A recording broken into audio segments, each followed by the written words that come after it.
Serialization of the Zany Time Travels of Warble McGorkle, Chapter 50 of 61. Warble conspires to arrest all the water, and name drops Hoosier Daddy. Warble doesn't dwell on his dream. In fact, he forgets all about it after being violently awakened with that bucket load of H2O as he was about to do what? He can't remember now, but he thinks it was something that was important to him at the time, in the dream anyway. Oh well. He dismisses it completely from his mind. Note, by the way, this affinity of Warble's to forget things that you might think would be just about impossible to disremember is why some people, behind his back, refer to him as the brainy Zany with the drainy cranny. Jacques, you're a genius, Warble remarks, seeming quite surprised.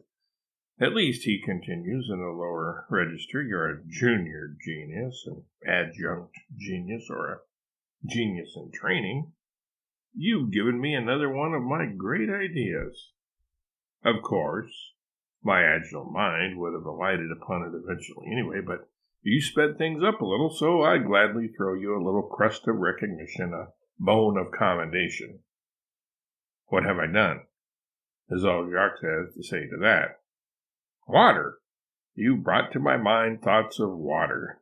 Wait, we must have the right mood music for this. Mary, see if you can download Mozart's Eine kleine Wassermusik on the Aerodnaps iPod.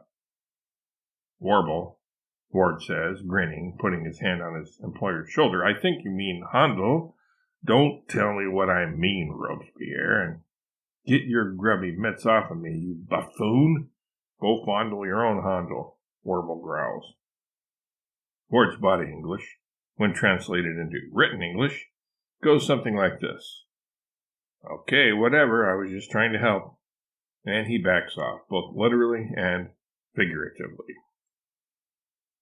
Mary, of course, can't find any such song in the iTunes database, so she calls WKRP in Cincinnati and requests Smoke on the Water. When she returns to the huddle, Warble's employees are gathered around him awaiting word on their next misadventure. The song has begun. Warble either doesn't even notice the music or doesn't realize it is not the song he had in mind. Soundtrack note. The following medley. Mozart's Eine kleine Nachtmusik, morphing into Handel's water music, segueing into Deep Purple's Smoke on the Water. The album cut with the guitar solo, not the single version with Ritchie Blackmore's most excellent solo stripped out.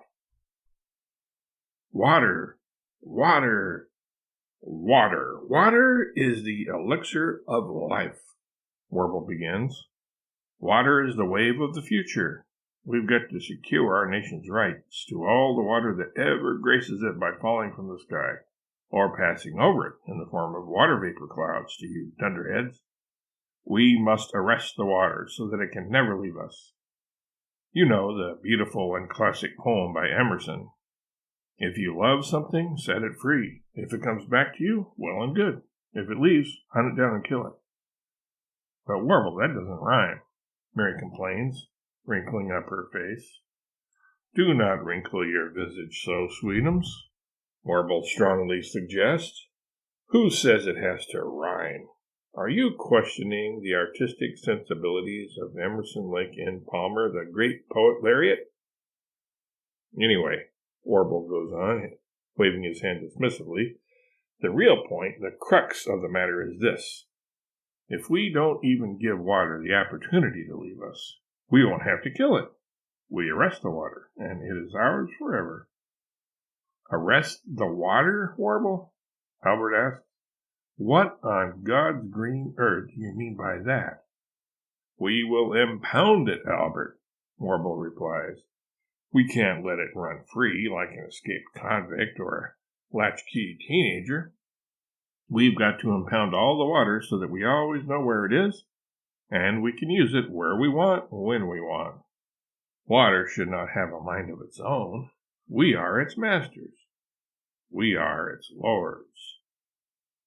So, you want to go into the reservoir business, I take it? Mulla deduces. As you wish, Mr. Gattani, Warble says politely, feeling generous and expansive. Get in the car, kids. We're going for a little ride. A Sunday drive, if you will. But it's not Sunday, Warble honey, Mary protests. Who cares, wifey poo?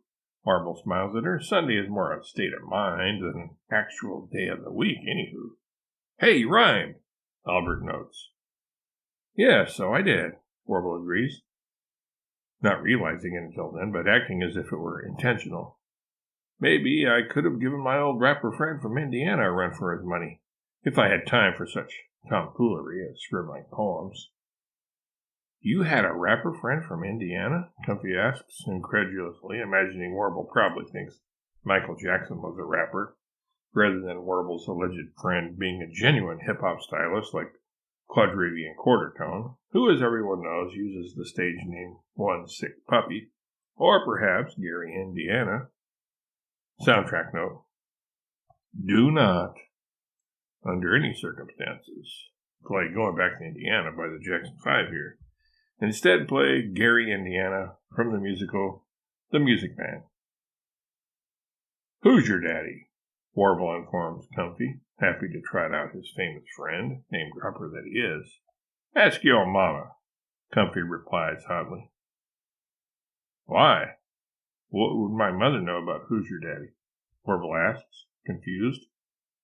What business is it of yours who my daddy is? Comfy says, ears flared, trunk raised, and trumpet blaring, using poetic license to translate Comfy's body English.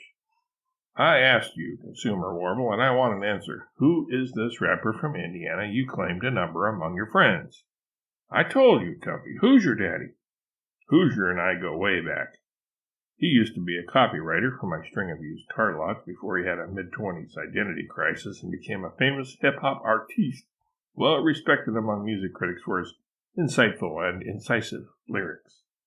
Oh, you mean, get back, Warble, get down. Who's your daddy? Comfy reconciles, impressed at Warble. Square peg that he seems to be, knows a rapper from a flapper and hip-hop from flip-flops. Anyway, here we go, Warble says, as he enters the location and date of their next rendezvous with fate. Place, St. Louis, Missouri. Date, May 29th, 1913.